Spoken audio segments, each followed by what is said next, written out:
I'd like to ask past President Don Hart if he would please come up. This is another in our series of 50th year anniversary talks, not to exceed 5 minutes, from past club president.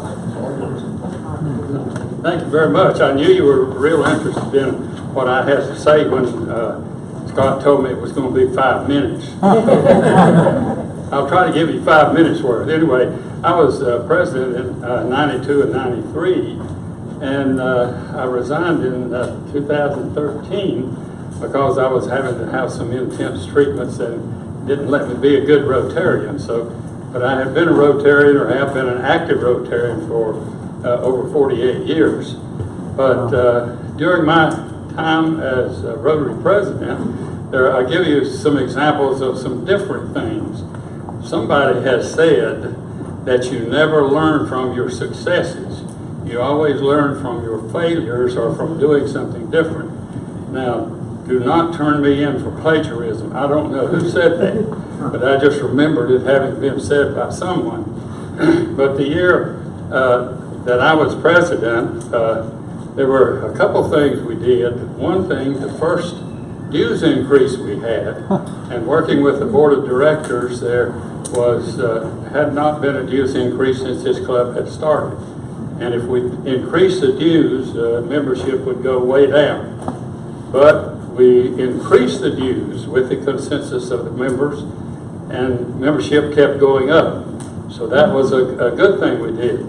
But in that time, and I'm not going to say old times, say familiar times. You're not old faces, you're familiar faces if I was in Rotary with you before.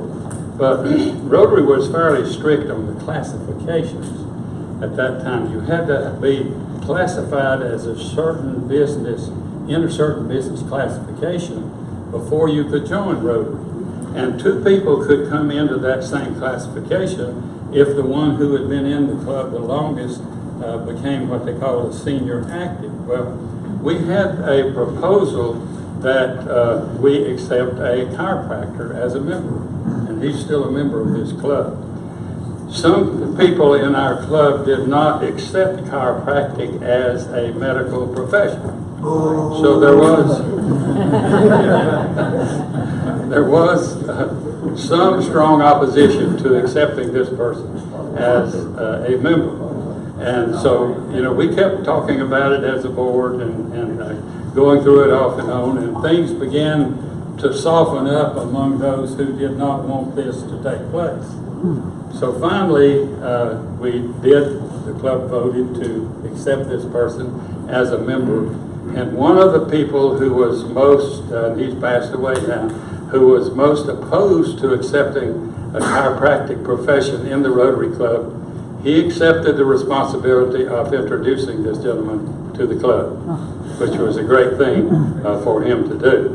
But anyhow, we did get the award. There's two awards up there, one's for 92 and 93, district award for being the best club in some activity during that year, and we had gotten it the year before also. One thing we tried doing to raise money, we tried having an auction. We rented the Holtzhauser building out at the fairgrounds. Rotarians donated items, and we had an auction. It turned out to be fairly successful. We tried to have a second one, and I guess it happened that all the Rotarians had already given all the things they wanted to get rid of. The second was not very successful, so we didn't proceed that any further. But we did try that as a money-raising affair. And I guess that's about all I can tell you about my year as president. Everything else was fairly routine. But thank you for having me. Enjoyed coming back and seeing some familiar faces. Yay.